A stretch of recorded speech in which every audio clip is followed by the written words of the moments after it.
Start it up.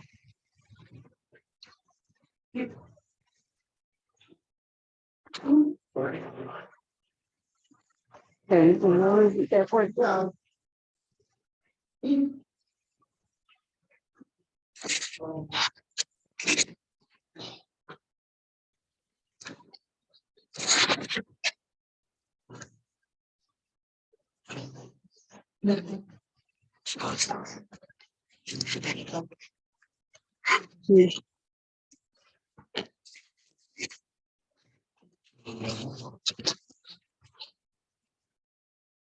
We have some takers on the Narcan tree. oh, okay, great. I can't get this to work though.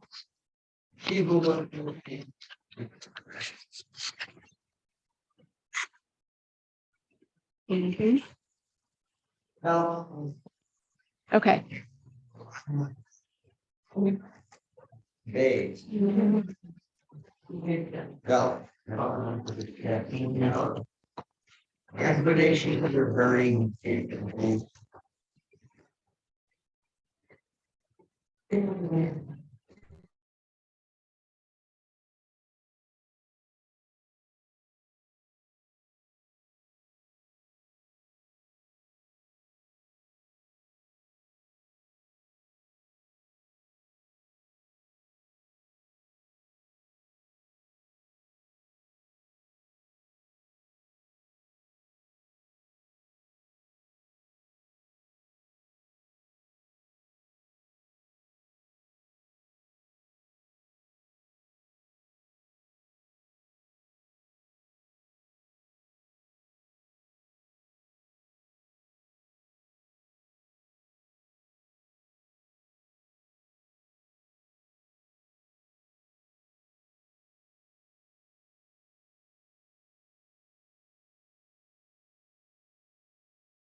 This is Laura Mack here. I don't know, you can't see me probably.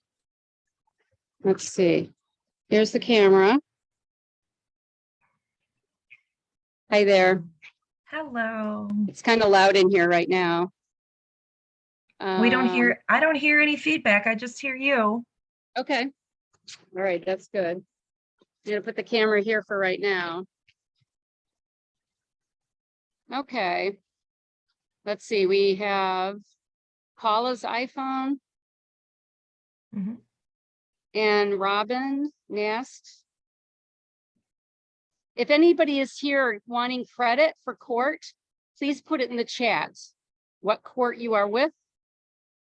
Because I can't tell from your names. Hello. You're muted, but that's good. That's I fine. unmuted. Hello.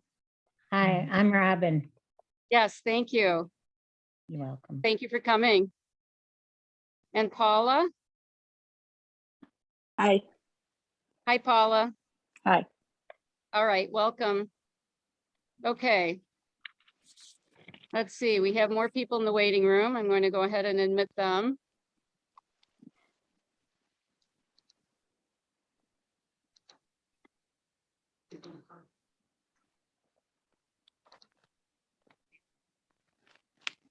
A lot of people from Stronger Together are joining.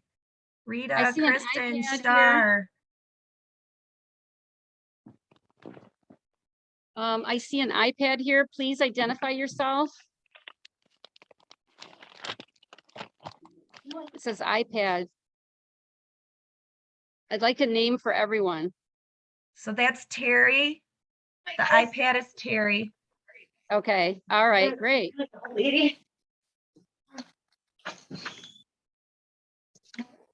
Okay, Kelly, are you able to let people in?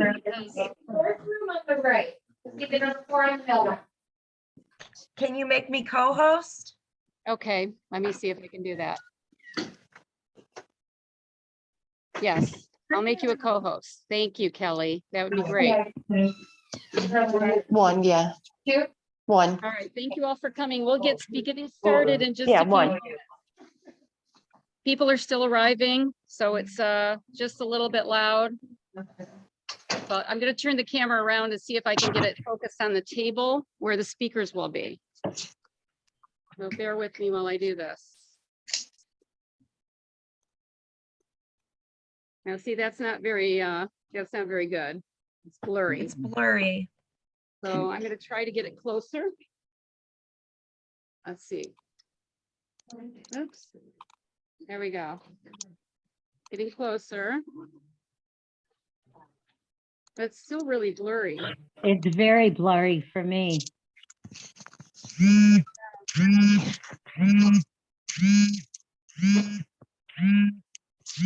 Well, I'm going to unplug the and go back to my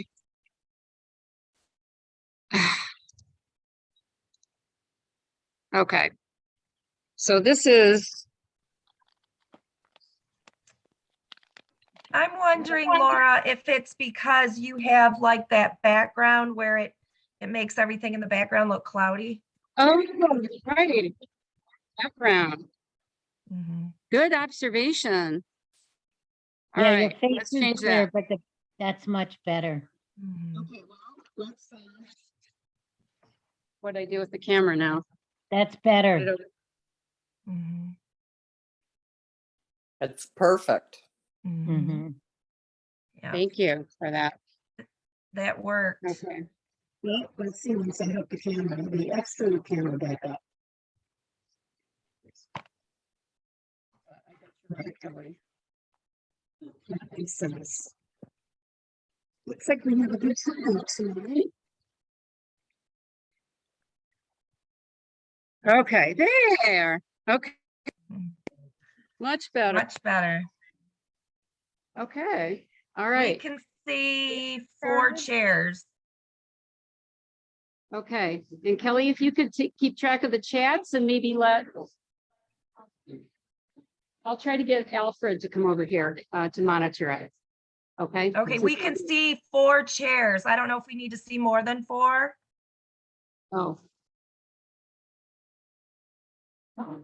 How's that? Now we can see 3 chairs. Oh. You might have to step back a little bit. Move the Maybe. chairs closer, maybe. I'm trying to get everybody into the camera. I see Jackie. Yep, I see Jackie. How about that? We're managing this. There, is that better? We only see 3 chairs. We can see Jackie, a chair, then Bob. Oh, Bob just moved over. So I think it needs to move over a little bit. The chair next to the red cup, we need to see, I believe. For the red cup? Allison. There we go. Okay, I think that's good, right? Yep, Okay. thank you. All right. Oh, I love your glasses. oh, thank you. I wonder if she can move it a little bit more to see want me to more of move it? Allison. Where? You're like this? Wait till Janine sits down. Perfect. How's that? Perfect. Can everybody see well? Yep. Okay, everybody can see. All right. Thank you.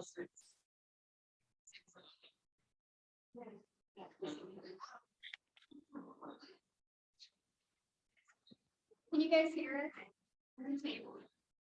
No, Can you hear us? not very well.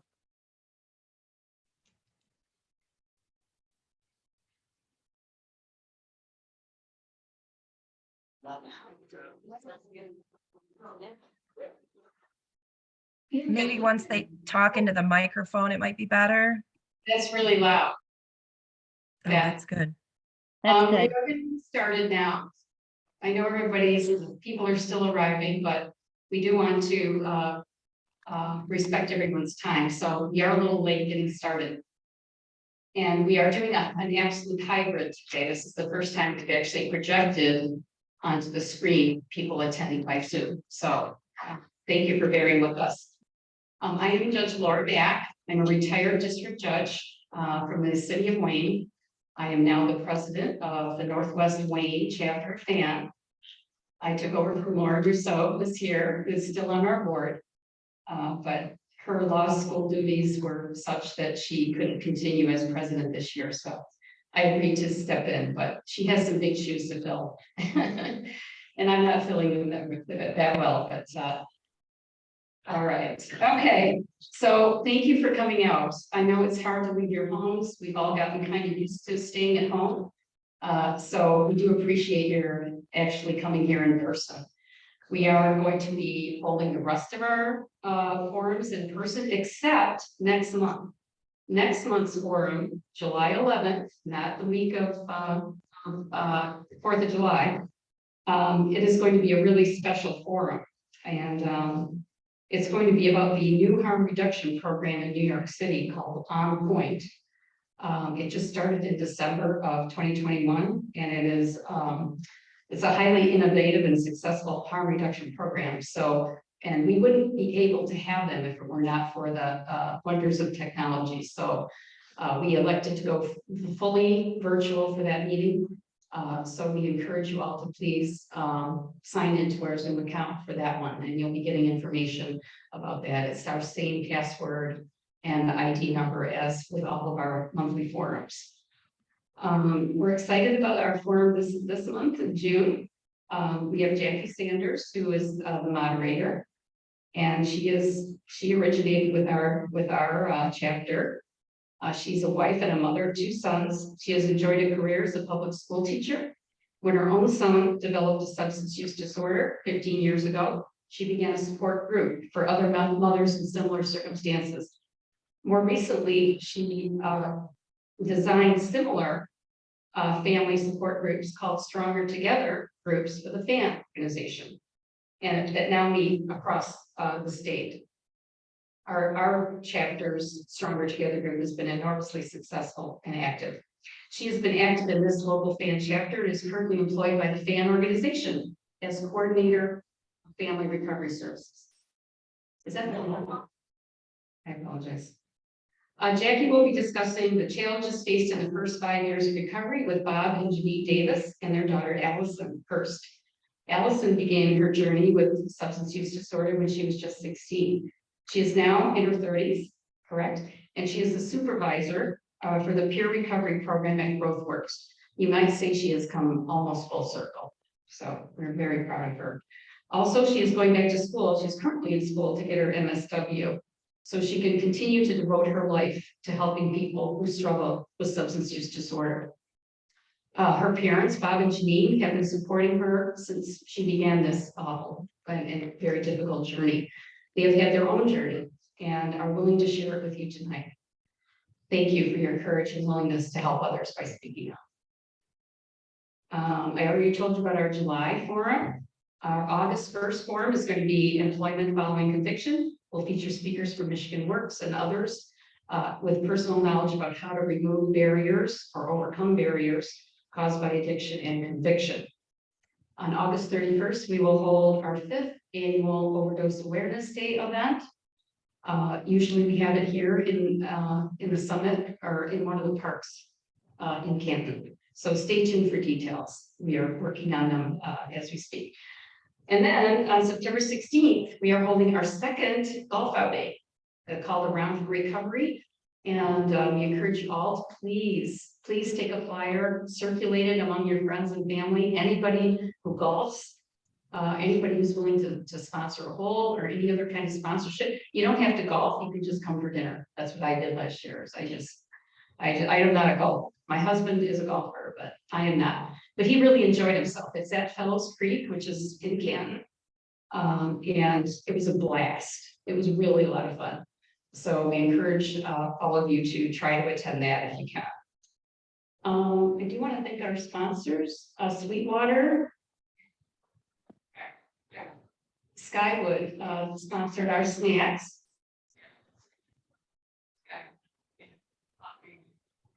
Sweetwater, yes. And Sweetwater's on Camp Center Road. Yes, Pride Coffee and Tea. It's a lovely store. Okay, that's it for my introduction. Did I miss anything? Yeah. Oh, yes.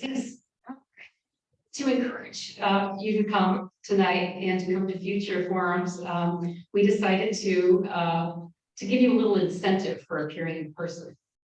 We were not doing it for those appearing by Zoom, but for everybody who came here in person today, you should have gotten a ticket. And we will have a drawing for Visa gift cards after the forum. So you have to stay if you want to win. So, yes.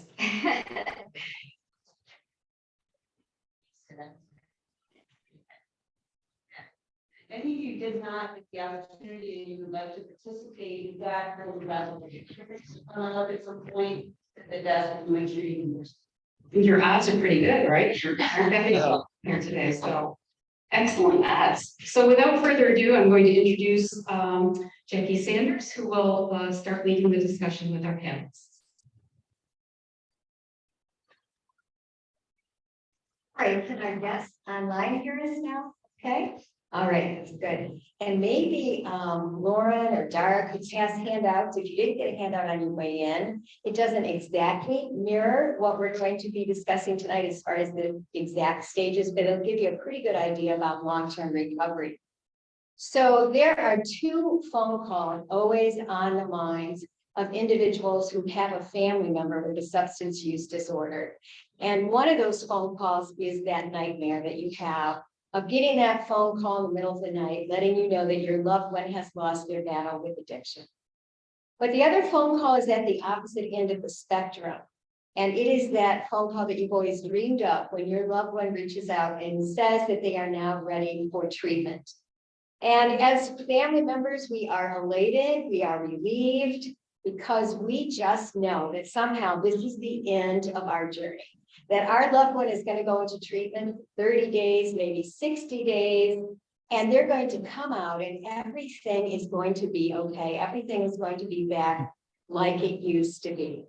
Most of us have a hard time admitting that this is just the beginning. Treatment is just the beginning of things for our loved one and for us.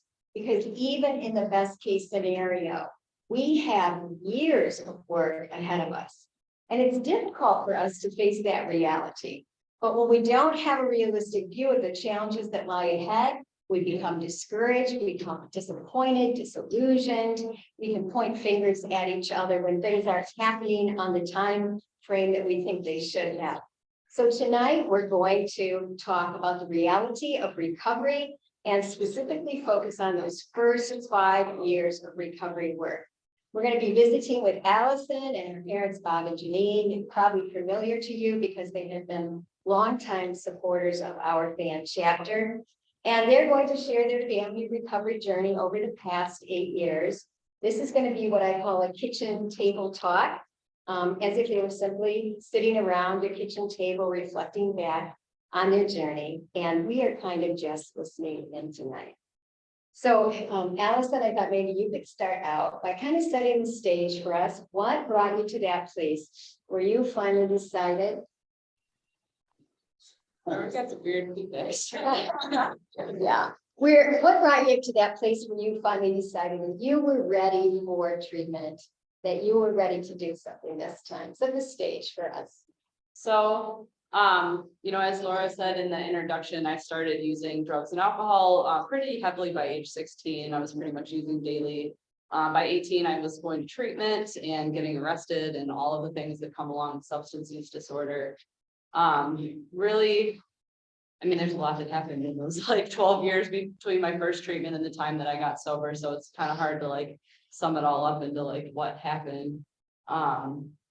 But I would say, I had tried recovery, I tried like treatment, I tried doing things like my way so many times and it didn't seem to work. And the last time when I went to treatment, I really wanted to stay sober. I was ready to change and I relapsed when I got out of treatment. And that was my big wake up call that like, I need to do all the things that people are telling me to do to stay sober. I can't try and do it my way anymore. And for me, I ended up in jail. So I had some time to like figure that out.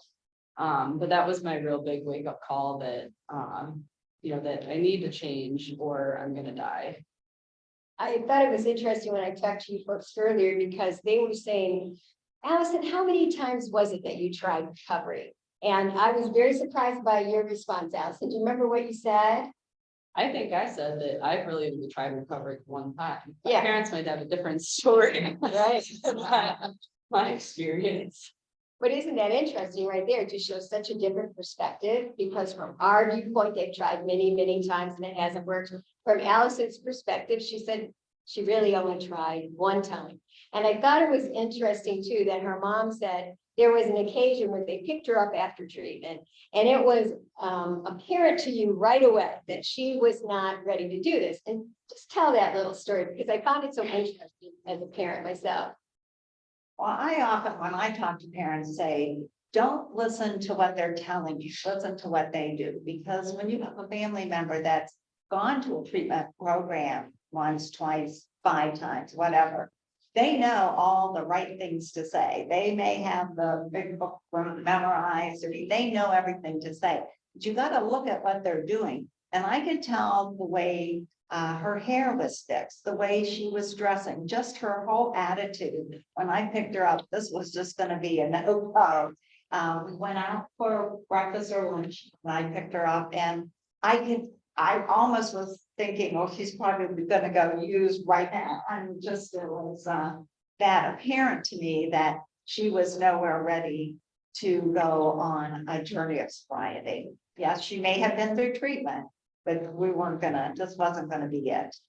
And I thought it was interesting because Janine said she had her hair in braids.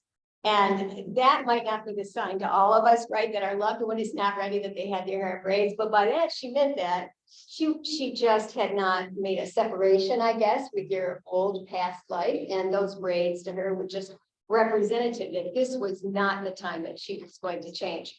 But fortunately, there did come this time when you decided that you were serious about treatment.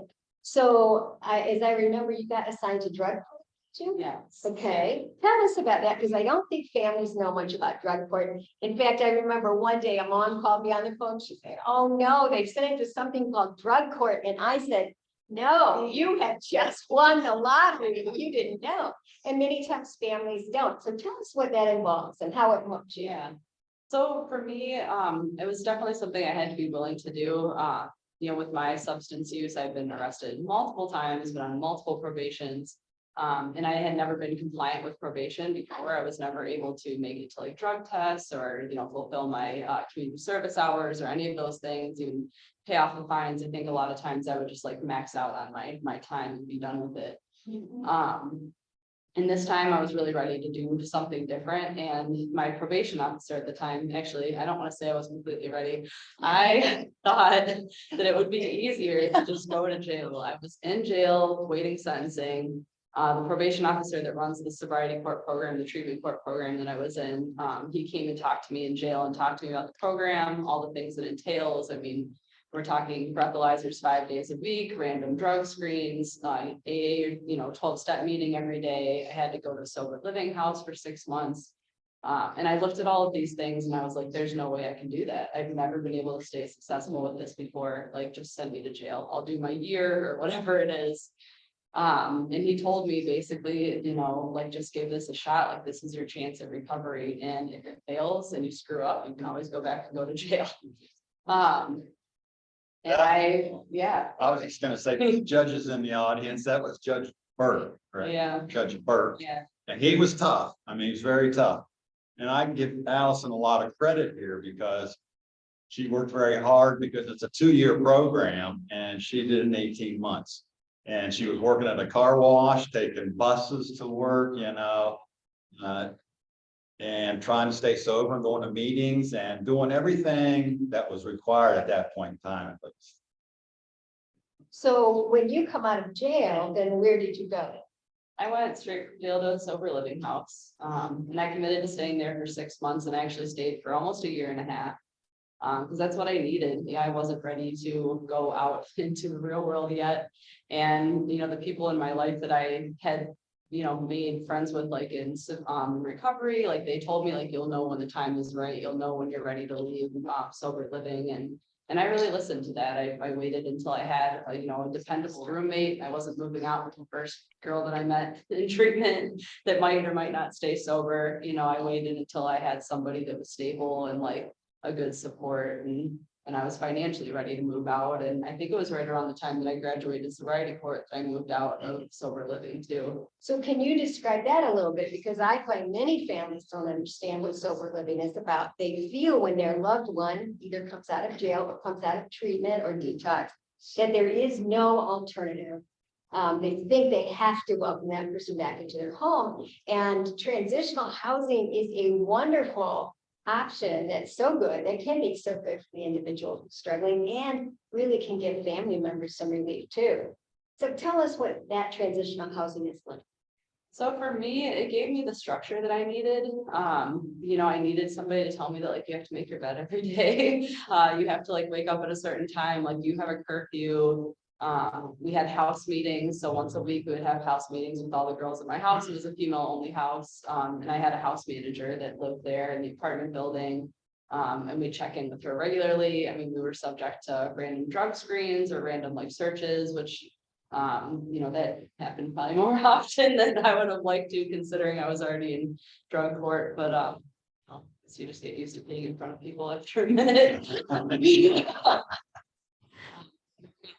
This kind of stuff, or else I'm crying. But yeah, it gave me the structure that I needed, and I needed to be held accountable. I needed other people around me that were doing the same things that I was doing. And, you know, I had roommates that relapsed, and I had to see that firsthand, that like, this is what happens when you're not doing the things that, you know, sobriety entails. And, I remember getting a bag of clothes from my parents' house, like after I had moved in, and like all of my stuff had still been at my parents' house. I was coming from jail, and I found some drug paraphernalia in there that like I had probably had like years before. And I was able to like go to my house manager and be like, I don't know what to do with this, please get rid of it. And like, if it weren't for that structure and that like support there in that house, I don't know if that would have like triggered me to use, you know, like little things like that that you don't think about in early sobriety, that like those triggers are around the corner. So like, you need all that support that you can get. So do you remember what the cost of that transitional housing was, just to give families an idea? $460 a month. Okay, so That was, $460 a month. it might have changed. This was Quite 8 years reasonable. ago, but I think it's pretty close. So how did you pay for that first month of transitional housing? Because you come out of jail or treatment. You don't have $400. If you did, you've already spent it. Right. I think, so I was required to get a job right away. And from what I remember, the transitional house that I went through did give you like that first month where I get a job, right? And this is a while ago, I'm probably Yeah, trying to remember. And I think that the court did help pay for like the first month or something because you were like sentenced to that. Mhm. As long as you were able to like get a job and all of the things that you had to do within that first 30 days, they would pay that first 30 days. and one of the wonderful things about the FAN organization is if you have a loved one in that situation, they're coming out, they don't have the money to get started. FAN offers scholarships for that. And so if you apply, you can often get a scholarship to cover that first month so that they can get on their feet and get going. Would you guys have welcomed her back to the house at that point if that had not been an option? No, Was there even? We, I- we more than happy not to have to make that decision. Because we had her in and out of the house and, that we were more than happy not to have to make that decision. And, it worked very well for us. I just want to say that the transitional housing for the addict is a good place to be. And after treatment or after counseling or whatever, to go back home to that bad a shape, it's not a good idea for them or the family, in my opinion. Just there's too much drama, and too much stress and anxiety having them there yet. I mean, they haven't even started recovery really. Yeah. So, you know, it takes a long time to get in recovery, stay in recovery. So the transitional housing, in my opinion, is great for everybody involved here.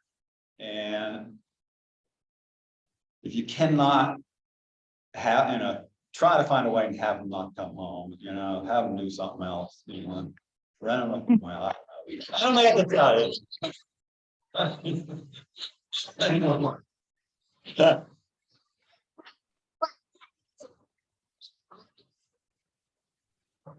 A sense of independence, compared to being at home with mom and dad. Jail where I was at before that, it was a step That's from right. jail. That's true. Well, that's true. And often people will say, I don't want to go into transitional housing because it's not, it's maybe not as nice as home. Well, maybe not, but it's a whole lot better than jail. It's probably one of the, better places that many of these individuals have. Yeah, I was just say too, she was in the depth of her addiction,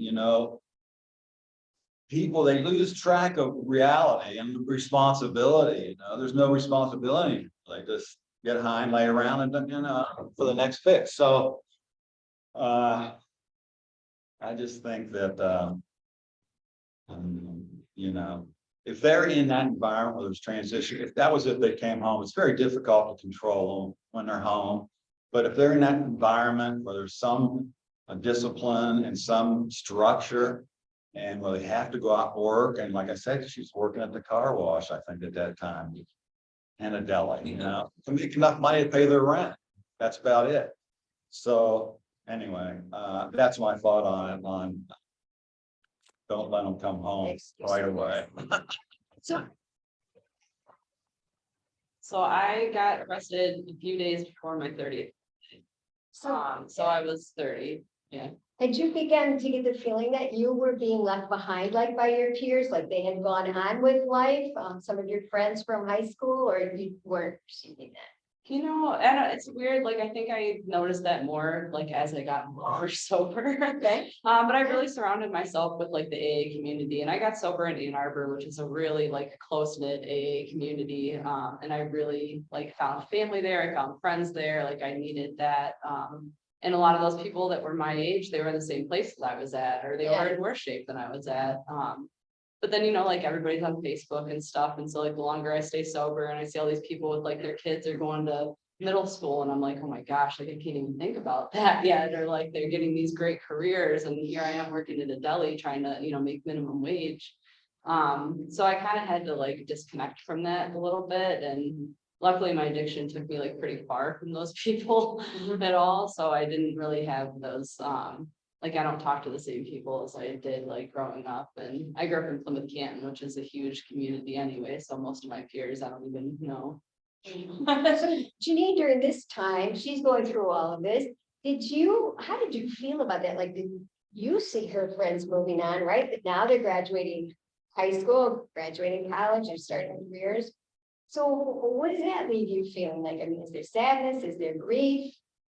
Well, of course, I mean, no one likes to see their child just totally disintegrate in front of you, especially, you know, she's a talented musician. She was very bright in school, and then you see all of this go the other way.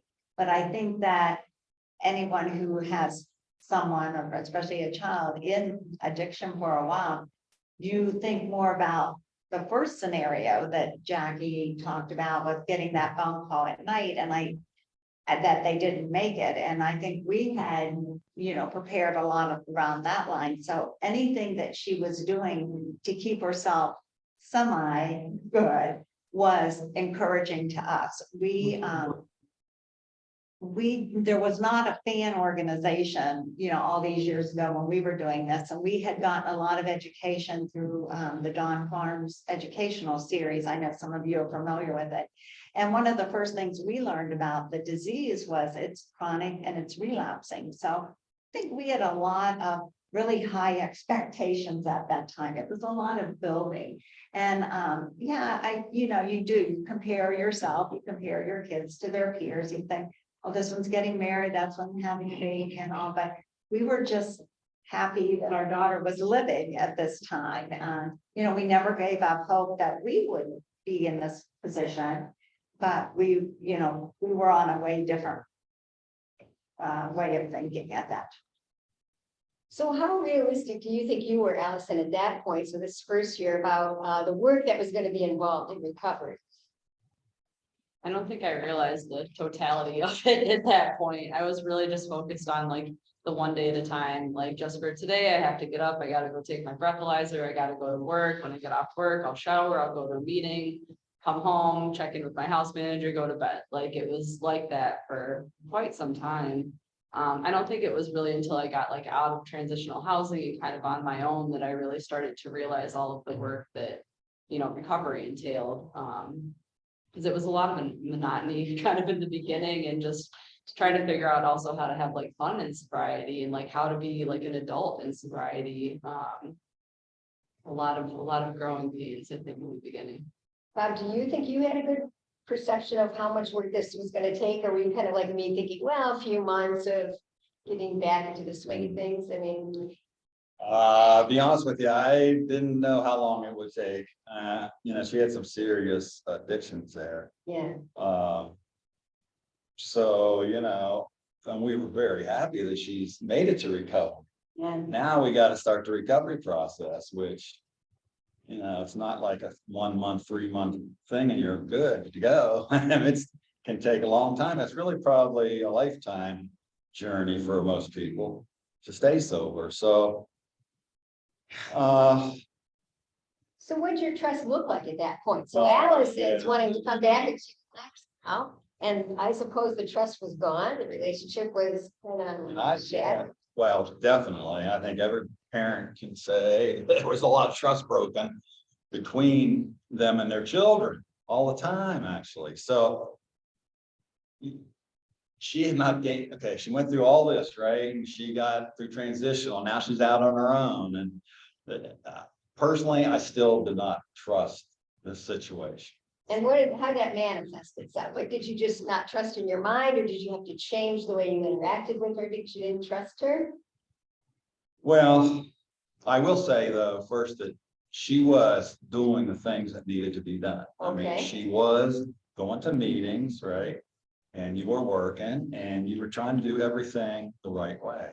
But still, you know, over a 10-year period, so many things happen Yeah.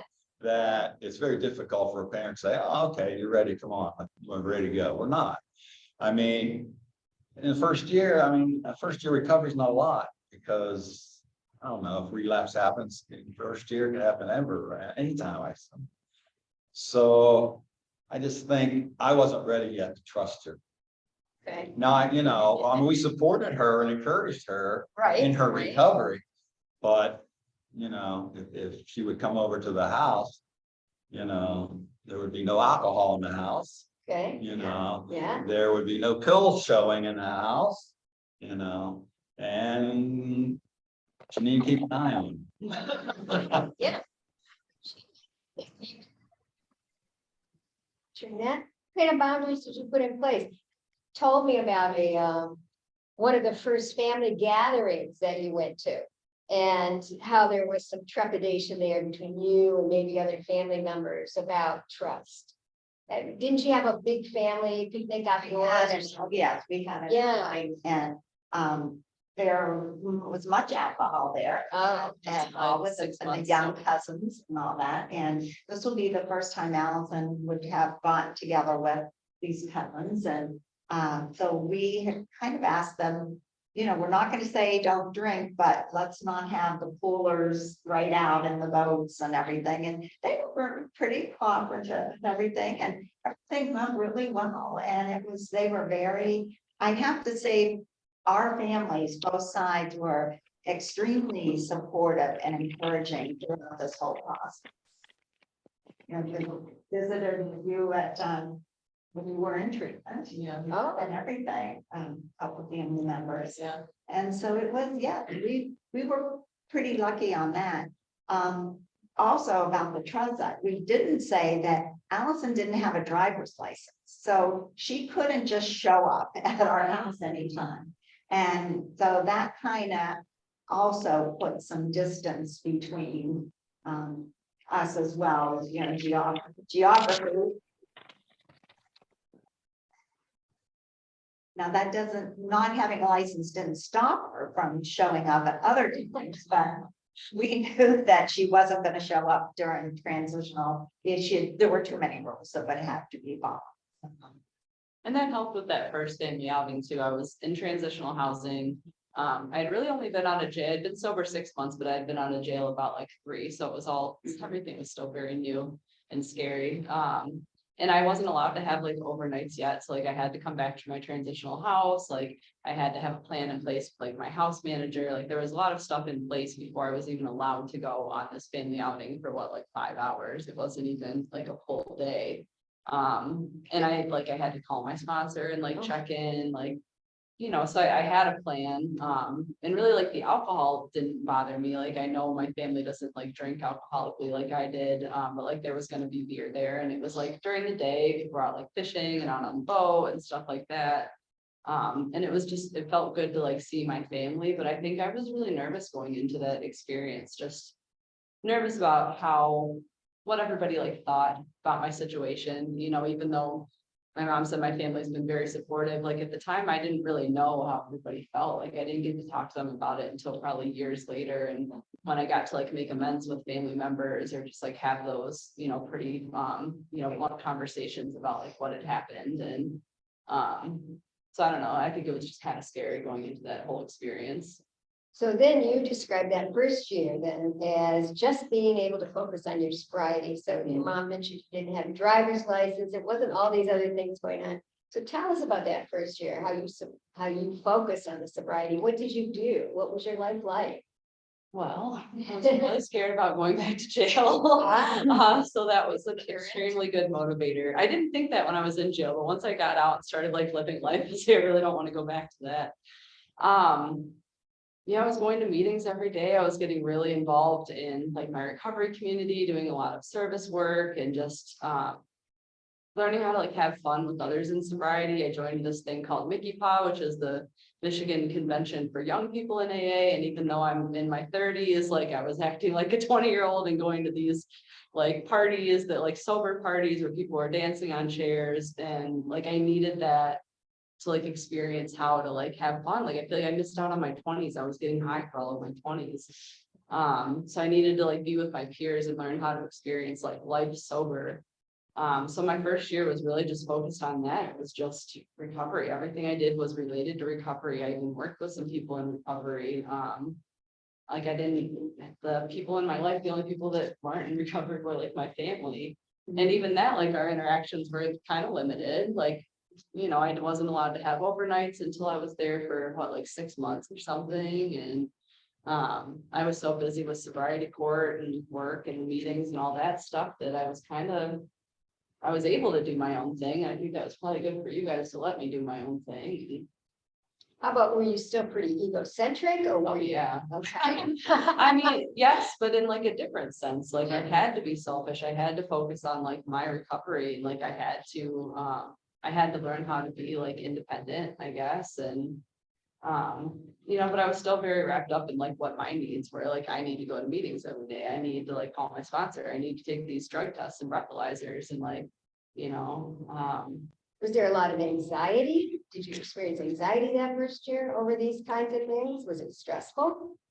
I would say yes, but honestly, like I was in this like pink cloud, like if anybody's ever heard of like the pink cloud, I was so happy to be sober. So just like to give a little history, you know, I started with like weed and alcohol in high school, and by the end of my addiction, I was using heroin and living in, you know, dope houses in Detroit. And when I got arrested, like I was just so grateful to like be sober. When I got out and I was like able to get into recovery, like I was so grateful to be sober that like nothing else really mattered, you know, and like as I got into my recovery more and like the years went by, I realized that like I actually have a lot of stuff to work on. And some of that reality set in, but by then I was able to like handle it. Like I had been through enough like treatment and therapy and had enough time under my belt that I was able to, you know, work through that stuff. But that first year I was just like, I was happy, like probably more happy than I should have been, but. So it's interesting to me because sometimes you hear people who are coming out of addiction and they say they don't feel happier, right? Yeah. Because there was a lot on you and a lot of expectations and things you had to follow. I mean, it was stressful. Just knew that like, this is what I gotta do, and So what, I signed up for this. This is, you know, I chose this program over jail and the easy way out. I'm gonna do it. And I'm kind of a perfectionist. If I'm gonna do something, I'm gonna do it 100%. So, that worked for you in this Yeah. situation? Staying away from triggers during that first year. How important was that? How difficult? it was important, but like, you know, I mentioned this earlier, but like there's triggers everywhere. So before I got sober, I was homeless in the Ann Arbor area for a little bit, like, and when I got sober, I was working in downtown Ann Arbor and I saw a lot of the people that I was running with on the streets and, just like certain areas that like I used to get high and, you know, I spent a lot of time at the library because I didn't have a license and I didn't have like a computer or anything, like I needed it to look for jobs and whatnot. Like it's kind of the place that you go is the downtown library, and that's also the place where the homeless people go because they don't have computers and they need to use the internet. And so there was a lot of triggers, and I just, you know, I stuck with my community, I stuck with my people. I didn't do a lot of stuff alone, you know, so that was super helpful. But I mean, you can do your best to avoid like the wet places and wet faces, but like, you know, at a certain point, like the stuff's there, there's liquor stores in every corner, and just gotta have the support you need to avoid it. So you get through year one. Think about the work she's already described to us and how hard that's been. Now you said year two for you, we're processing emotions. Can you talk about that a little bit? What you mean by that, processing emotions? Yeah, so like I said, that first year was pink cloud, everything's great, super happy. This is great. Yeah. Yes, it's all. I seriously, kind of funny story. I got out of jail and I went to the Don Farm detox facility because that's where they like house you until you get into your sober living. And I was so happy to eat like fresh vegetables. Like I hadn't had a fresh vegetable in God knows how long. I was like raving about the lettuce. And like it probably wasn't like any good lettuce. It was probably just something that was donated like food gatherers. It was fine, but like that was where I was at. And a year in, like a lot of that stuff, and a lot of people that year, it's not a full year. Like for me, that was kind of my experience. It was around a year. Yeah. I got that first year sobriety token, and then like everybody says that now this is where the real work begins. And like they were right. You know, I had done the 12 steps all the way through. I was starting to sponsor people. I was starting to like give back to my community, and I was starting to see kind of like an end in sight of my my treatment program, you know, the sober living and just the drug court. And I was really getting into like therapy and just having to kind of work through like some of the emotions that I've been numbing away for so long, and even numbing in early sobriety, like I was just like on that happy, joyous and free pink cloud that like I wasn't feeling any of those emotions. And I think that was good. Like I wasn't ready, you know, and in a year, I think I was finally ready, and maybe I think sometimes I'm still not ready. I'm still trying to figure that stuff out. And I've been sober 8.5 years. And so who helped you figure some of that? Can you talk a little bit about, or how you worked through that?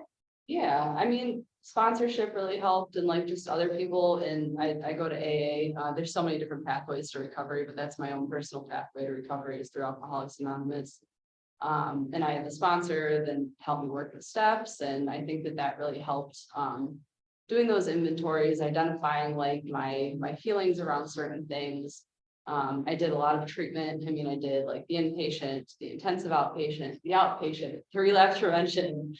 I was seeing a trauma therapist for a while when I was kind of in early sobriety, and I think that a lot of that helped me identify like those emotions. And I won't say that like all that happened in that second year, but I think that that's when I was finally starting to like feel and starting to realize that like recovery is really work. It's not like things aren't going to be great all the time. Like there's life is happening. And so how did you two feel when you put in year 2? Are you starting to think maybe this is the time, or are you still really skeptical after, you know, when you're in that second year? Well, around that time is when she could have stayed in transitional housing up to 2 years. And in my mind, it was gonna be 2 years to the day. They were gonna figure out because I didn't know what we were gonna do next. Yeah. But about, year and a half or less in, she said she was ready to leave. Well, I was kind of panicky at first, are you sure you're ready? And this gal you're living with, and, I wasn't, but it kind of dawned on me, I had a reality that if she doesn't know, nobody knows. And if this is her, and so we just said, yes, you can leave, and if you're gonna live with another gal in an apartment, and you've chosen this, and you're staying in your community. And I think by this point, we had seen her work so hard and I had gained so much respect for what she had done. To kind of like get to me, but that was her decision. We would support it. And then after that was just she.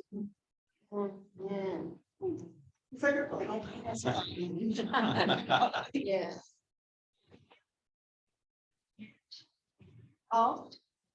Finding our feet, just in Yeah. recovery, on this recovery journey. Yeah. And you were glad that she moved in with the person she moved in with. That helps. It's also a very good person, Well, what would you have done anyway? I mean, you said you let her go, but I guess Yeah. at that point, I guess that was just completely your choice then if you wanted to do that. Yeah. Okay. Yeah, I mean, the opportunity had presented itself earlier than when I moved out, and the person that had wanted to move in with me, I didn't think it was a good fit. And I talked to my sponsor about it, I talked to other people about it, and they're just like, I don't know about this one. And like, she ended up relapsing a couple of months later. So like, I'm glad that I listened and I waited until the right person came along. And You were still on probation at this point? Okay. yeah, I think I moved out like almost the same time frame. So it was like September, we got our apartment in October, I graduated sobriety court, so. So then were you being monitored at all at that point after you graduated sobriety court? Oh, so kind of a scary time because no, you don't have the structure anymore and you don't have anybody testing you all the time. Was that scary to you, not to have that? Not really, because I had developed such a sense of like community, with my people in my community, and the person that I moved in with was also going to meetings like probably as much as I had been, even though she wasn't in sobriety court. She had a few years sober, more than I did. She was in my same sponsorship family, so we've become pretty close. I trusted her, and I trusted that she would hold me accountable if I started slacking on my meetings or whatever. And I mean, it was nice to have a little bit of freedom. I think the first week I was there, I probably didn't go to as many meetings as I did when I was in transitional. And then I realized that like, I really like going to meetings, like this is what I like to do. How many meetings would you say you were going to a week at that point? Geez. So the beginning, it was, I think, 9 a week when you first get out of, we get into the sobriety court, then it goes down to 7. And I think the lowest it ever went down to is 5, but I think because I was in transitional housing, they require 7. So I was going to a meeting every day, or if I couldn't make one for some reason, I'd be doubling up on like my day off. And how important do you think that was to your sobriety? I needed it, yeah. I mean, a lot of times I hear people say, you know, well, he's going occasionally or whatever, as if it were a minor thing, but this sounds like it became your family. I mean, in a way, you know, that was your support system, I should say. You had your family. It wasn't just Yeah. about the meetings, but like that's where my people were at, and that's Yeah. where, you know, I could meet the people that I could call if something came up. You know, even if I didn't get anything out of that particular meeting in general, it helped keep me connected. So then I see year 3, you described it as developing your spiritual pathway. So tell us a little bit about that. Sometimes people get nervous when you talk about a spiritual pathway. It can mean a lot of different things. So what did that mean to you personally, a spiritual pathway, and how important was it? So I think, so we talk about this a lot in AA, that first year is just about like getting your feet on the ground. The second year is about like, you know, figuring out who you are, like experiencing those emotions, dealing with life on life's terms. And the third year is about like developing your relationship with God, or like whatever your higher power is. And that was definitely my experience. You know, I had been sponsoring people for a while. I had worked through the steps a few times. I had been doing AA for a bit. Like I had maintained enough sobriety that I felt like I wasn't such a newcomer anymore, you know? And then I was really able to focus on like that spiritual relationship, I guess. I had started praying more. I started like getting into like meditation, or just experimenting with like other like pathways to recovery. I attended a couple like refuge recovery meetings and things outside of like my normal AA, just to see like what else was out there.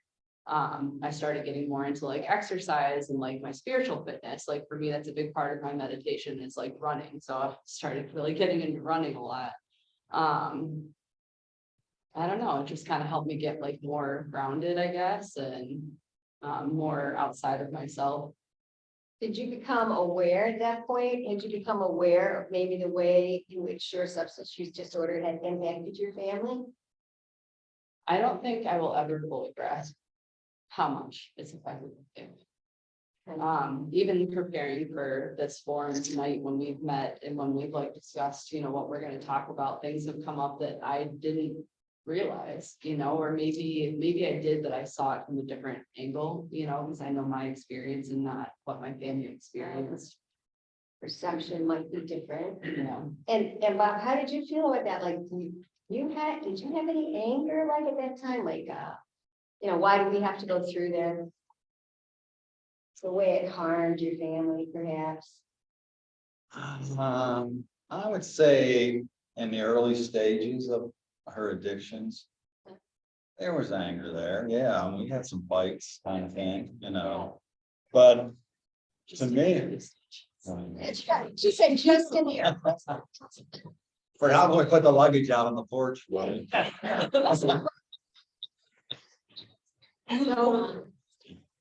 They have a great. yeah, yeah. We were talking about, did you feel resentful or? Oh, Had you it know, go- like I say, a lot during that first, some of that years, yes, I had anger. We all had anger. We had a lot of emotions.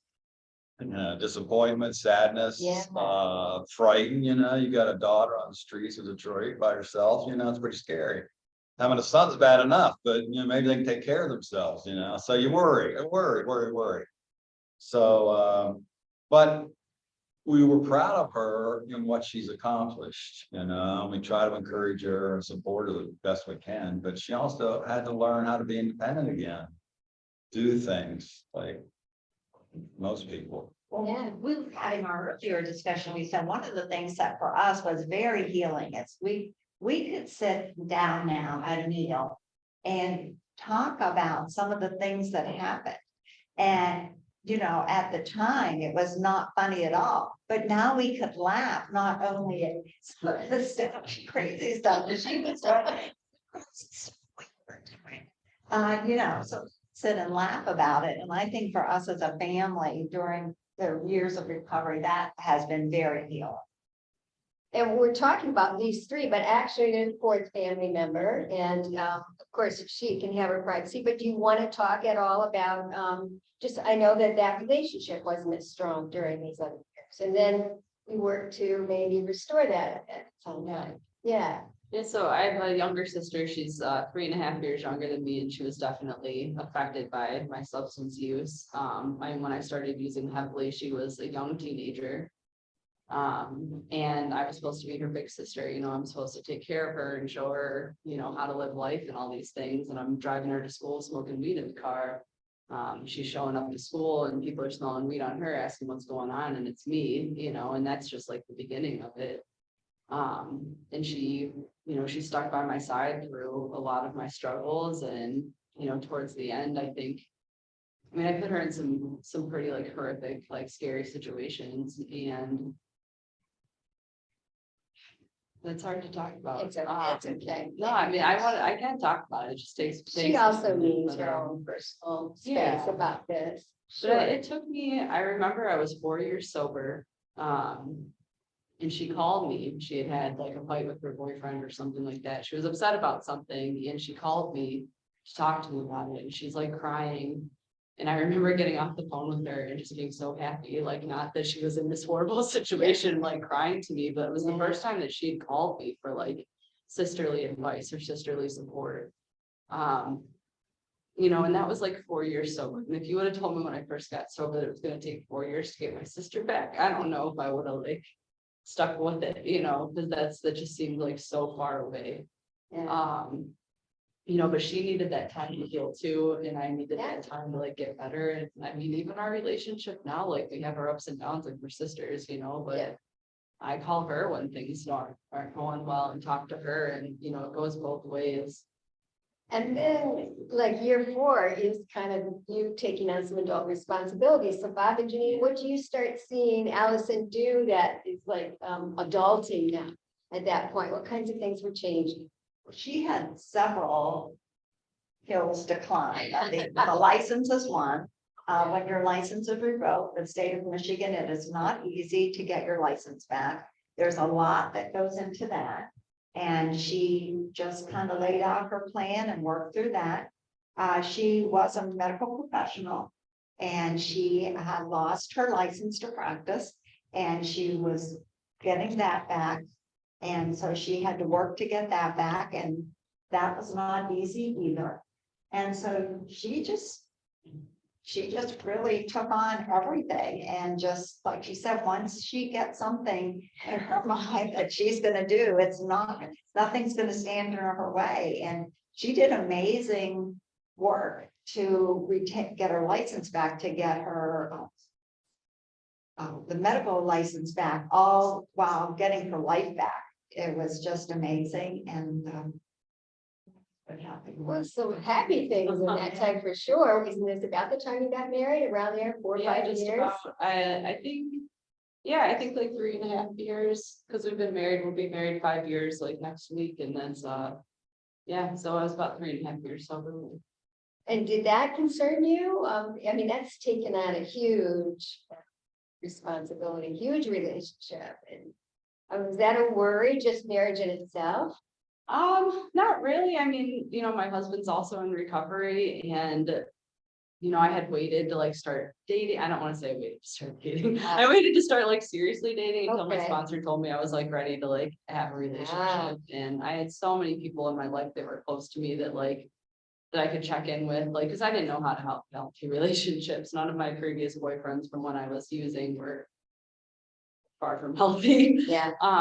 So that was all very new to me, to have somebody that was also like working a program and I could be honest with, and we could like communicate with each other. And we both had like sponsors and other people that we could talk to about like relationship struggles. And it seemed like pretty like natural and easy, just because we were both in such a good place. And But that's like 3.5 years in, you say, when you did that, because, you know, Yeah. I know that many people come out of recovery, and it's one of the things they look for right away. They want a relationship with somebody, right? yeah. That usually doesn't go very well, Oh, yeah. sometimes. Yeah, the same addictive tendencies that we have in life kind of flow over into those relationships as well. Tell you, my first boyfriend, when I got of jail was in prison. I thought we were gonna get married one day.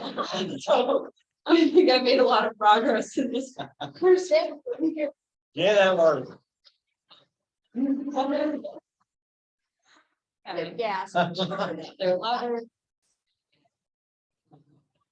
Just gonna, like, You know. We talked about trust in that.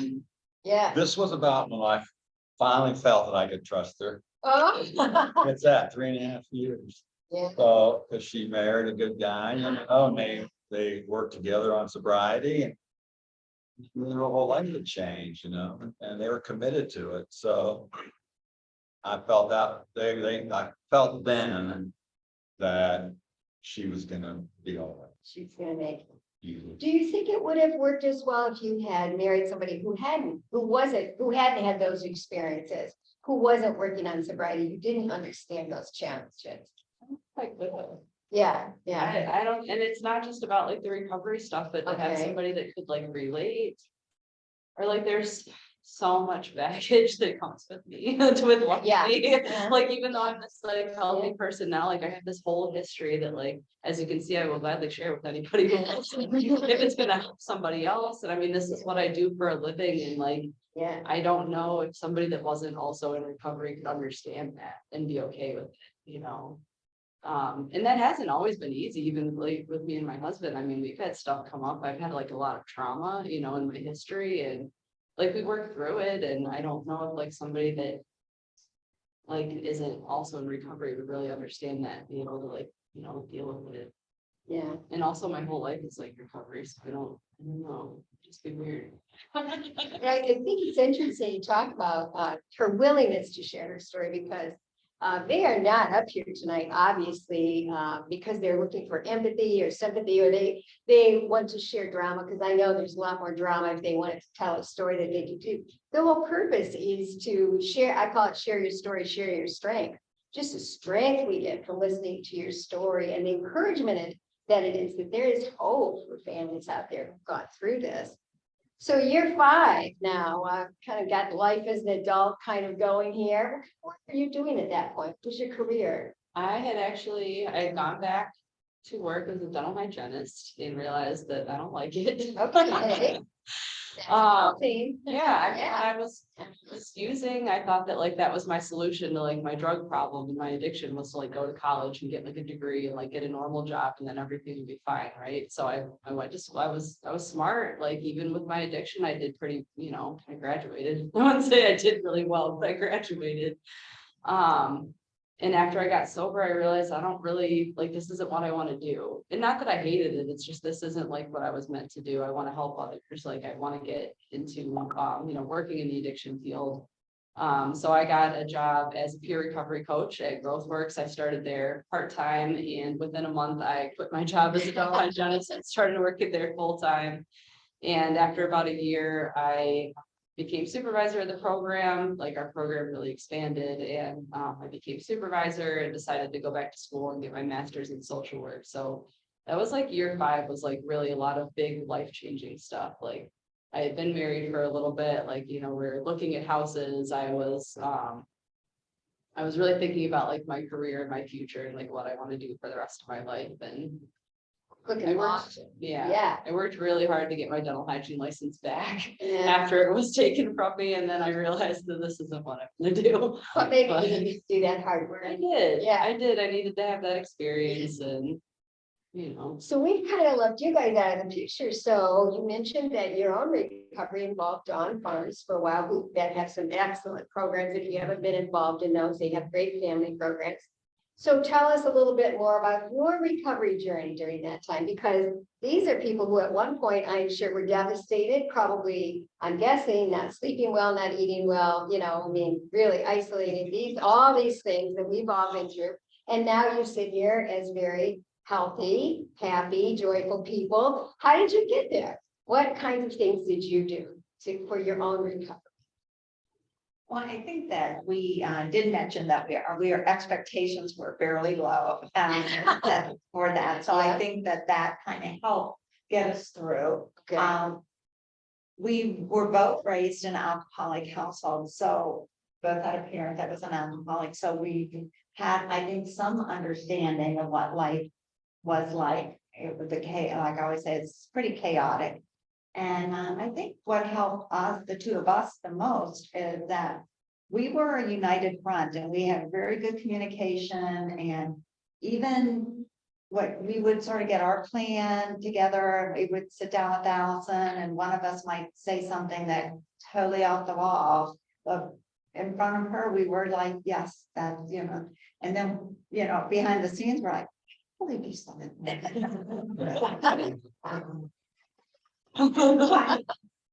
Huh?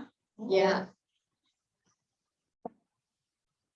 My faith, I said, if I didn't have my faith, I would not have been able to get up in the morning. And that was extremely helpful. I think we turned a lot of it over to God.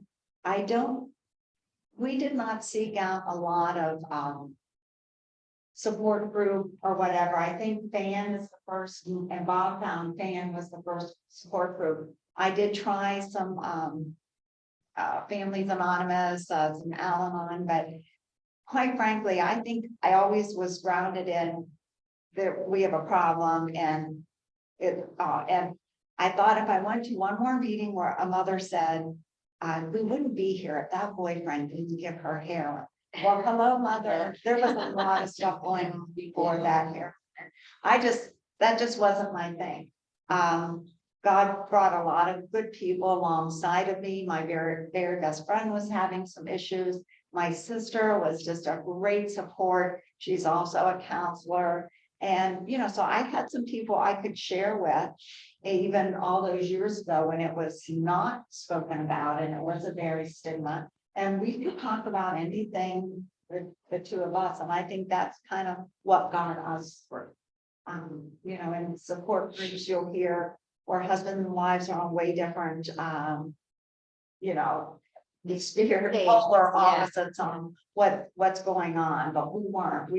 Even if we were polar opposite at times behind the scene, we were a united front. We just tried to work together and seek what we could, and that's kind of, we just pulled each other along. And I should say too, I think when our Stronger Together family support group began, you guys were already a bit into this journey, right? Like maybe how many years had Well, she's 8 years sober, so when did we start? so It's. yes, Man, yeah. how myself.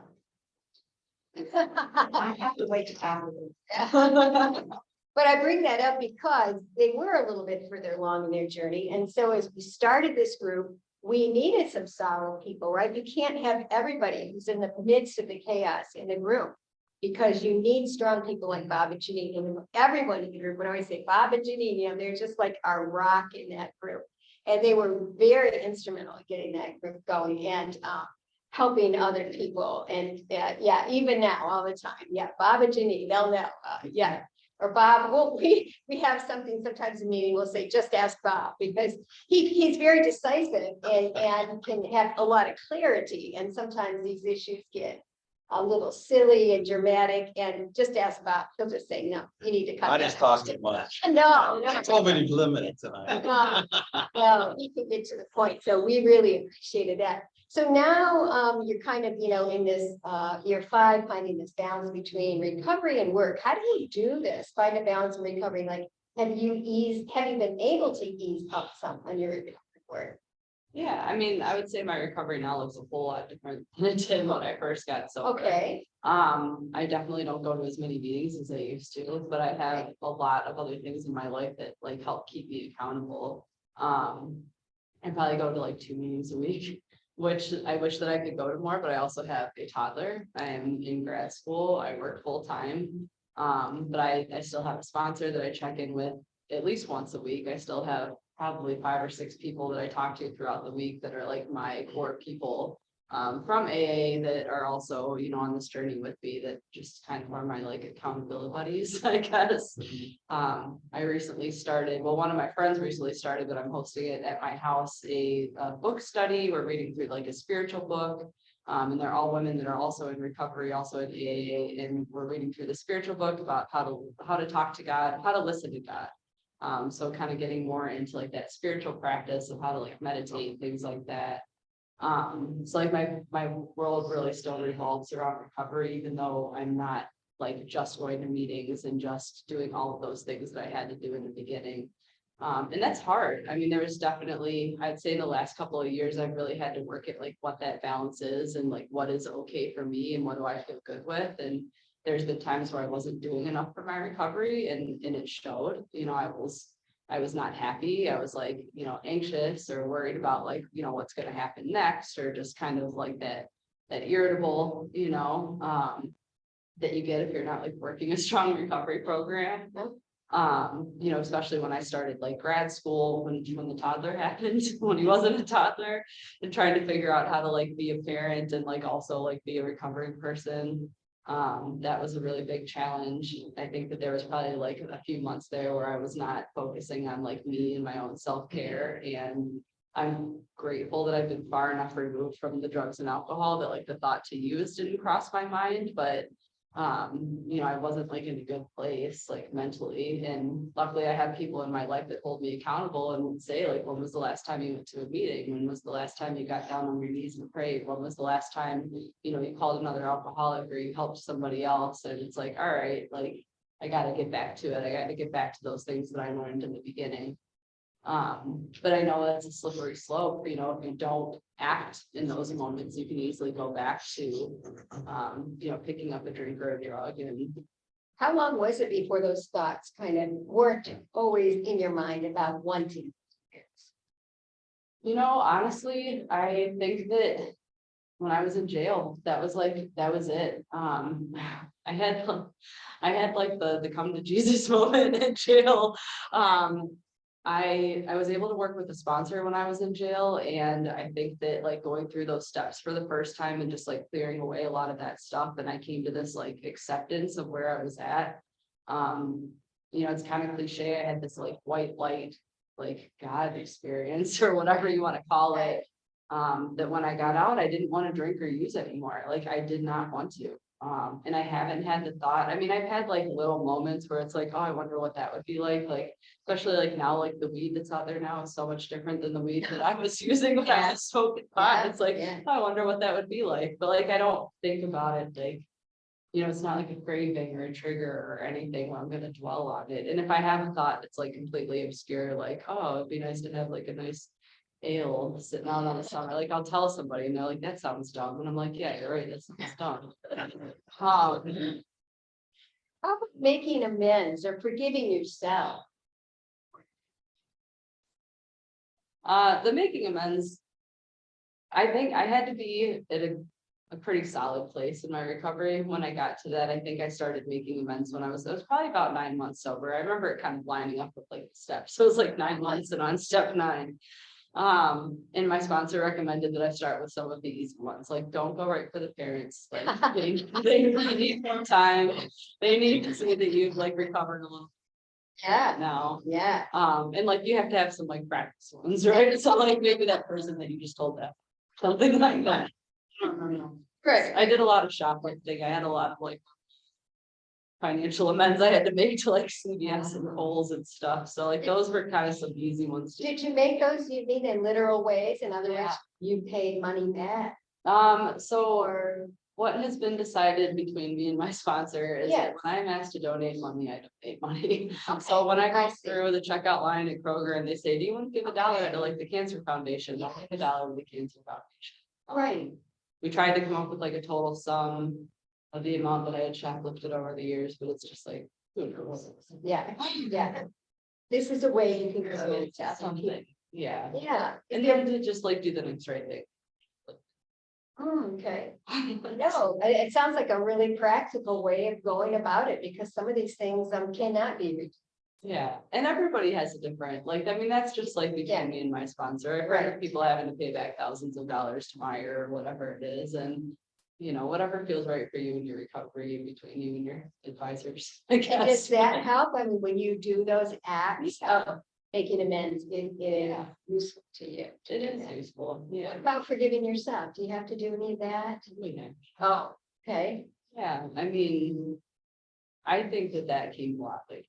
Okay, all right. That was like more internal work and not just the practicality of what do I owe here. I think I was about 4 years sober when I really started going to like therapy. Like I had done a lot of treatment in those early years, but when I remember it being, I was 4 years sober and I was still dealing with a lot of like trauma. And just a lot of like shame, really a lot of trauma, like having nightmares and things like that, that I just like didn't know why, like, why is this still a thing? Like I've been sober a while, like it shouldn't be a thing anymore. And I don't know why I've been so resistant to like seeking therapy. I think I thought that I had done enough. I had done all that treatment, like it should be good. Yeah, But I needed that like individual work. And so that really helped me a lot with some of that like shame and that self-guilt and yeah. so Bob and Janine, where do you say your level of trust is now in your relationship compared to the beginning? I'm 100%. Yeah. I trust her with anything, now. She has shown to be responsible and, yeah, I would trust her with anything. Did you give her the code to the garage door? Yes, I did. Okay. And that's kind of one of our funny stories is, the first time she had to come to our house when nobody was home. And this is a while into it because she did have her driver's license back by then. I said, well, you're gonna need the garage door code. When I told her that, she was like, because she knows all my codes from, had known them. And she was like, doesn't even relate to anything. And I go, no. And then light bulb over her head came on. Okay, yeah. So yeah, she knows all the codes. Yeah. Trust, we're back to that. Yeah. So if we had some final advice, we got to wrap it up. But Allison, a word of advice you might give to families who are working on trust issues and rebuilding relationships. I mean, I think patience is key and just not have expectations because even for me in the beginning, like I didn't know that some of this stuff was going to take as long as it did. And I didn't know how long it was going to take me to get better or if I was going to get better. It was really just a one day at a time. And I think the trust stuff is the same. It's just one day at a time. And slowly but surely, like stuff gets better, and maybe for some people it's different. Maybe some people it takes longer. And Was there a moment when you said, I'm going to get better? I can see this now. It's within my reach. I don't know. I mean, I think in the beginning I had some pretty high hopes. I remember getting out of treatment or getting out of jail and going to the sober living. And there was people that I had been in treatment with the year prior that were now like getting their lives back. Like they now had that like year sober, were starting to like support others. And that really gave me some hope that like, well, they were pretty messed up. Maybe I could do it too. Yeah. But I mean, I think I'm still like working on it. I think it's still, like just for today, like I'm gonna stay sober today. I'm gonna go to a meeting, I'm gonna go to work, I'm gonna do what I have to do and take life as it comes. Bob and Janine, last words of encouragement for families. I just want to say, if it takes 10 years to get in addiction, it's not going to take 1 month to get out of addiction, right? And we're so proud of her for all the work she's done and all the success she's had so far in her schooling and everything, or having a baby and all that. So everything's good. So I just want to leave a message is every parent who's going through this journey, and it is a journey because who knows how long, there's hope at the end. There is hope. It might look dark and gloomy at some point with your kids or spouse or grandson or whatever. Now a fan, and I think, we know a lot more than we did in the past on how we can support, but not enable. We can help, not enable, but we get them into better programs now and better housing and different things. So I think there's more opportunity for success in this addiction area. Anything you'd like to add, I Janine? would just say educate yourself because when you're coming from a position of knowledge, that it really is very helpful. Have a sense of humor and never give up hope. Well, thank you guys for sharing in such an open and honest way, and we appreciate it. I'm sure they'd be happy to talk to anybody afterwards if you have questions for them.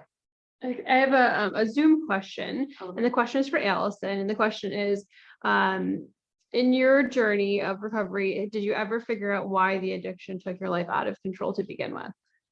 So, That question today, Just the messenger, Allison. the why doesn't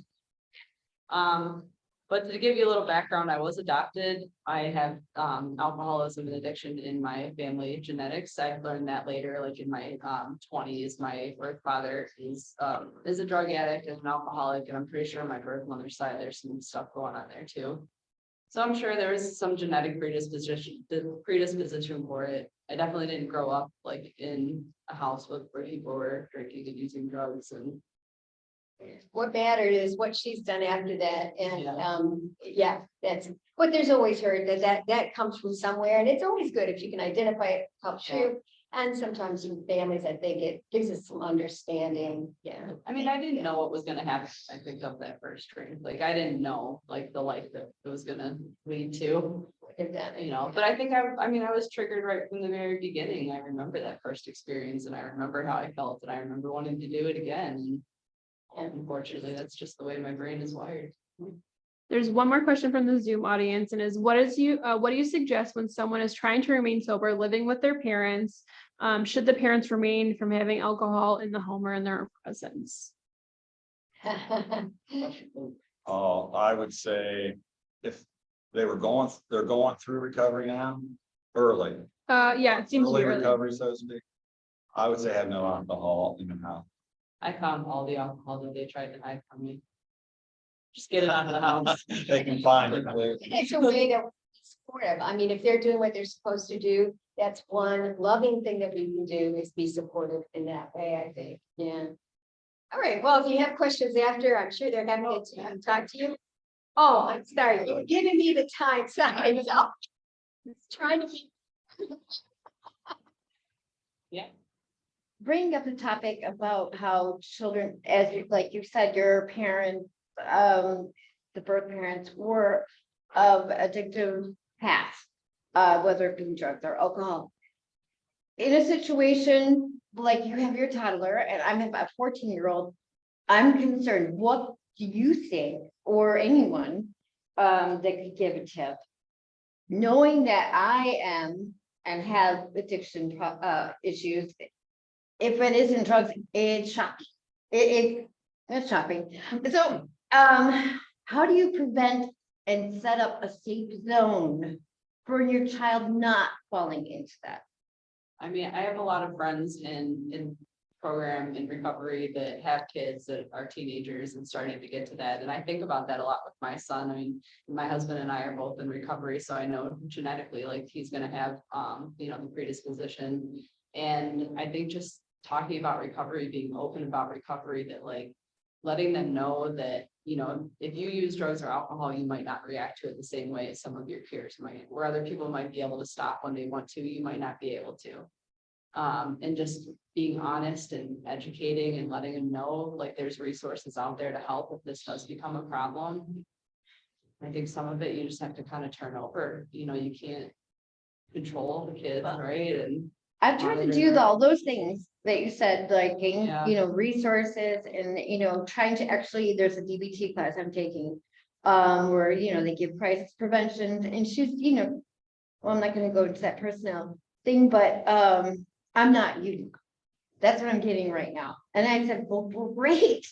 I'm so glad, but you know, I wasn't a bad person and you're not a bad person if you think it's funny when somebody trips or whatever, but I don't know what I was going to, but yeah, I'm sorry. But there are no guarantees there. Bob and Janine had a wonderful, loving home, and that doesn't keep it from happening. And my son will tell you that he had the perfect childhood. It doesn't keep it from happening. So there is that point where we have to come and say, we have no control over this. We did the very best we could. And in our recovery plan, that's step number 11. We just have to relinquish that and say, we did the very best we could, at least at the time, to the best of our knowledge. And there are things outside our control. Sometimes addiction starts with a really good home. And that's not always the case. Sometimes there's dysfunction in the home that will contribute to that. Sometimes it's the other way around. You have a well-functioning home, and because that addiction comes in, that causes the dysfunction. So, Well, yeah, that's what you do is guide her towards counseling, get her blood tax done and say, here, this is for you, and this is your resource, please take advantage of it for her, you know, individually, because you can't always relate. That's the best I relate, but I hope I can Forward. Yeah. Thank you.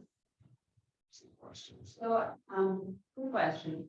So do you think that the consequence to experience in front of jail and road court and, you know, the concern of going back to jail, is that critical, do you think, to your, recovery? I think it was for where I was at that time. I'll tell you, that wasn't the first time I'd been to jail. That wasn't the first time that I thought that I was going to jail for a long period of time.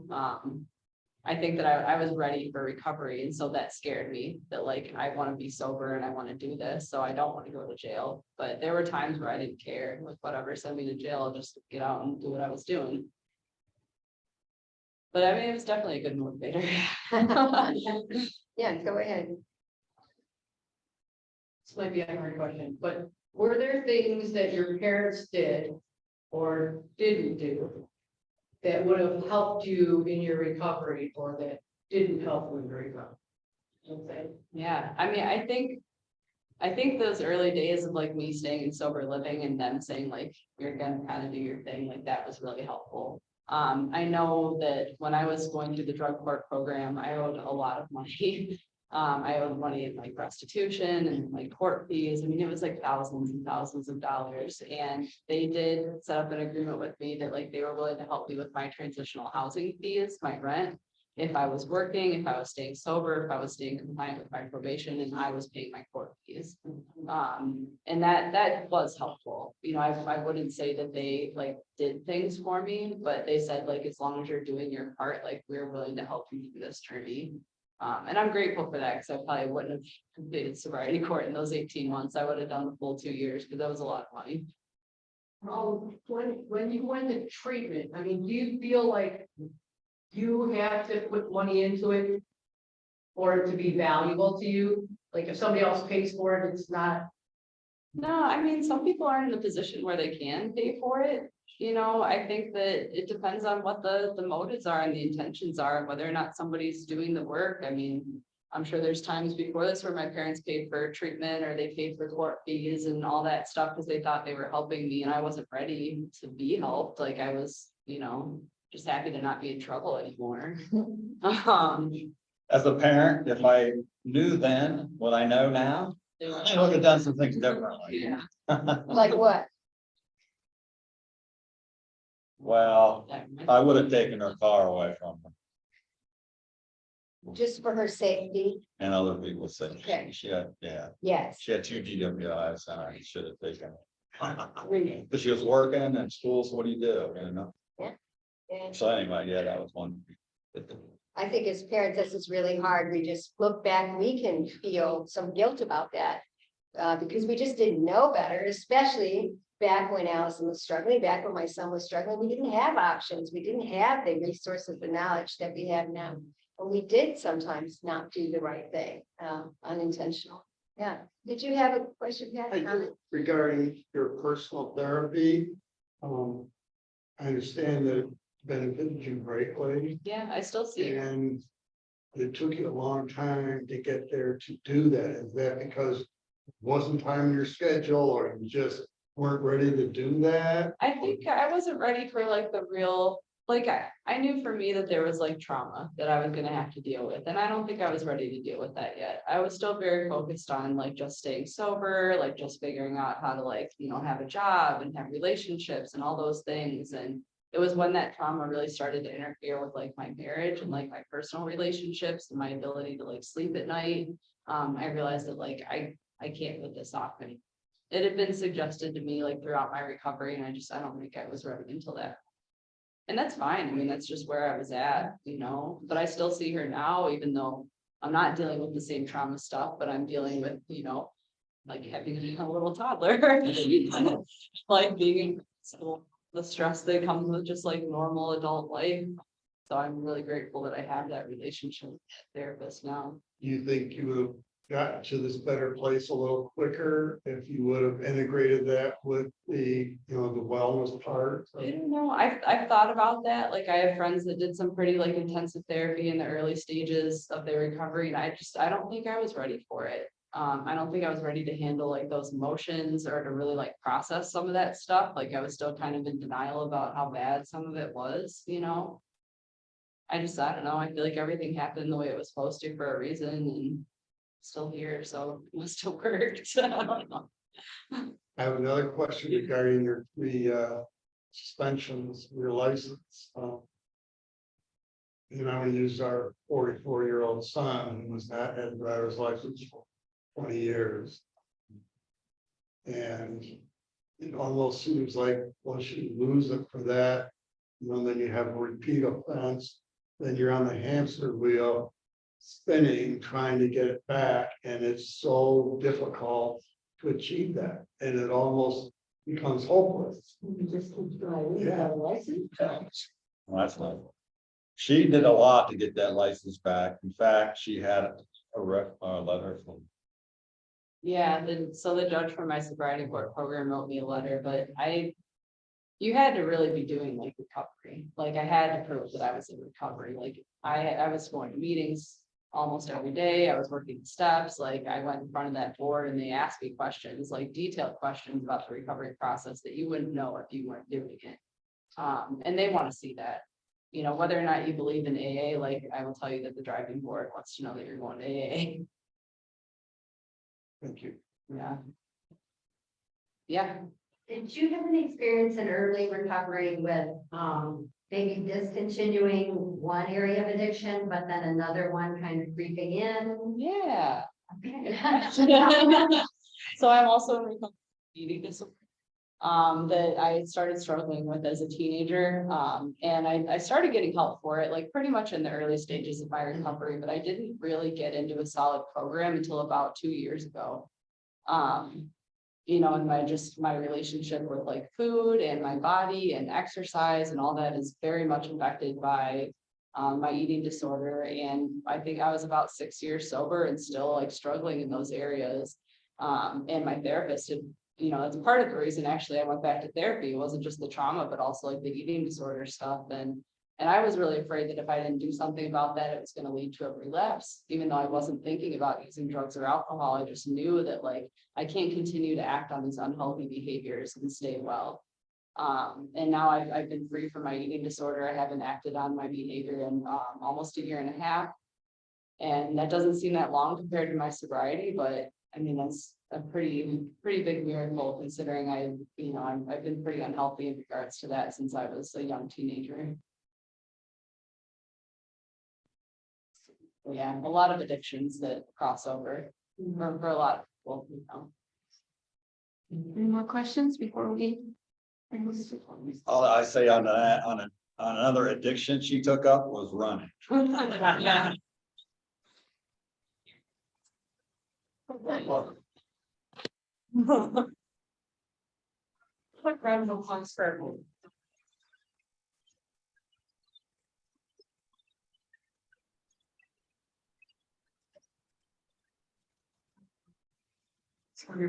Quick announcement. The last Dawn Farm lecture of the season is June 28th. And I know Allison has talked about trauma, and it's on the relationship between trauma and substance use disorders. So it should be a really good one. I'm sorry, I don't have flyers this year, but you know, but if you go to Dawn Farm, dawnfarmeducation.org, you can go into there and you can look at the back lectures too, because last month's one was on exploring addiction in youth. So I know there were questions about that, so thank you for that. Are we ready to do our drawing? I think we're ready to do our. Take it. You can't be in the draw.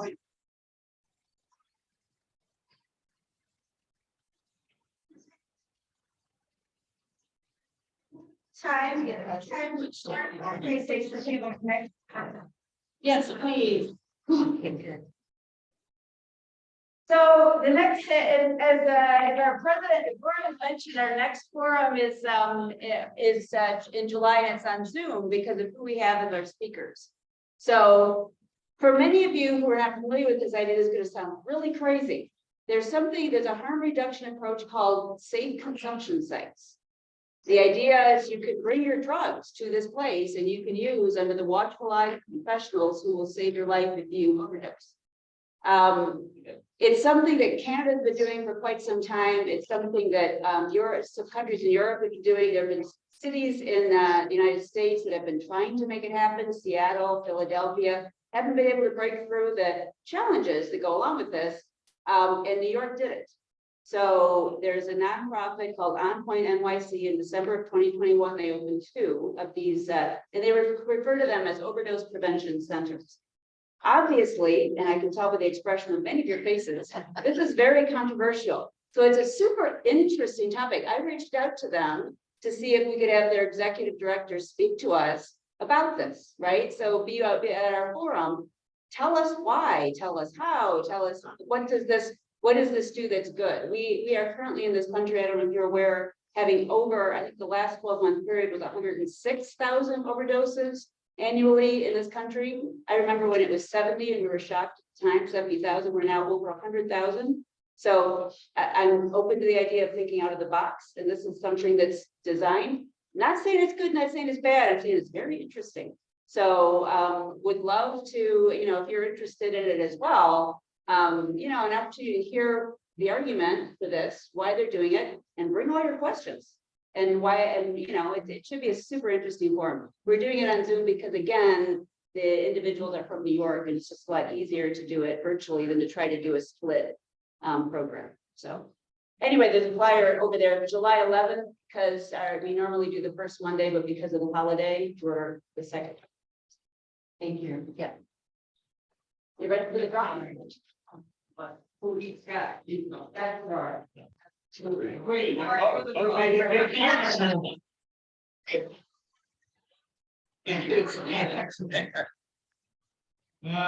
3, 8, 8. Oh. Red light. Hey.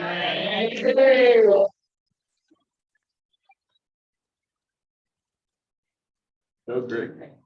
So early I wrote a blog on this about. Oh, definitely. You know, okay, go. Please, I did see this last week, but I didn't. I mean, not last week. Doesn't matter. Doesn't matter.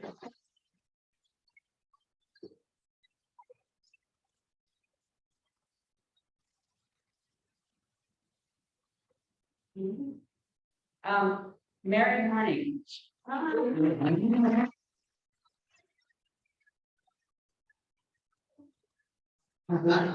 Yeah.